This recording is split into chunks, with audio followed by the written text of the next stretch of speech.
আপনারা জানেন আমার চেয়ে বড় পরীক্ষার সম্মুখীন হয়েছেন কোন পুরুষ না একজন নারী। ডক্টর আফিয়া সিদ্দিকা নাম শুনেছেন?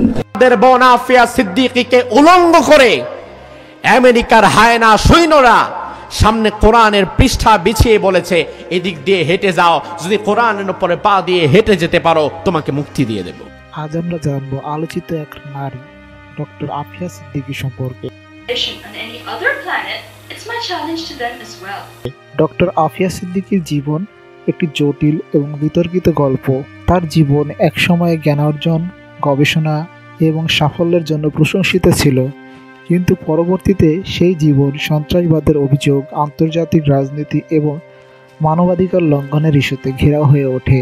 ডক্টর আফিয়া সিদ্দিকী জন্মগ্রহণ করেন 1972 সালে 2 মার্চ পাকিস্তানের করাচিতে। তিনি একটি ধর্মপ্রাণ মুসলিম পরিবারে বড় হন। ছোটবেলা থেকে তিনি অত্যন্ত মেধাবী ছাত্রী হিসেবে পরিচিত ছিলেন। তার পরিবার তাকে উচ্চশিক্ষার জন্য যুক্তরাষ্ট্রে পাঠান। আফিয়া যুক্তরাষ্ট্রের বিখ্যাত MIT থেকে স্নাতক সম্পন্ন করে। এরপর তিনি ব্র্যান্ডাইস ইউনিভার্সিটি থেকে নিউরোসায়েন্সে PhD ডিগ্রি অর্জন করে। তার গবেষণার মূল বিষয় ছিল শিশুদের শিক্ষাগত ও মানসিক স্বাস্থ্য। আফিয়া সিদ্দিকী 1995 সালে একজন পাকিস্তানি চিকিৎসক আমজাদ খানকে বিয়ে করেন। তাদের রয়েছে 3টি সন্তান, তবে তাদের সম্পর্ক ভালো ছিল না এবং 2002 সালে তারা বিবাহ বিচ্ছেদ করেন। তার বিরুদ্ধে আনা অভিযোগ, 2001 সালের 9/11 হামলার পর সন্ত্রাসবাদের বিরুদ্ধে যুদ্ধ শুরু হলে আফিয়া সিদ্দিকীর নাম যুক্তরাষ্ট্রের FBI এর নজরে আসে। তাদের অভিযোগ ছিল তিনি আল কায়েদার সঙ্গে যুক্ত এবং জঙ্গিদের অর্থায়নে জড়িত। 2003 সালে তিনি হঠাৎ করাচি থেকে নিখোঁজ হন। পরবর্তীতে জানা যায় তাকে গোপনে গ্রেপ্তার করে বাগরাম ডিটেনশন সেন্টার। সেখান থেকে তাকে আফগানিস্তানে নিয়ে যাওয়া হয়। তার পরিবার এবং অনেক মানবাধিকার সংগঠন দাবি করে যে তাকে জোরপূর্বক আটক করা হয়েছিল।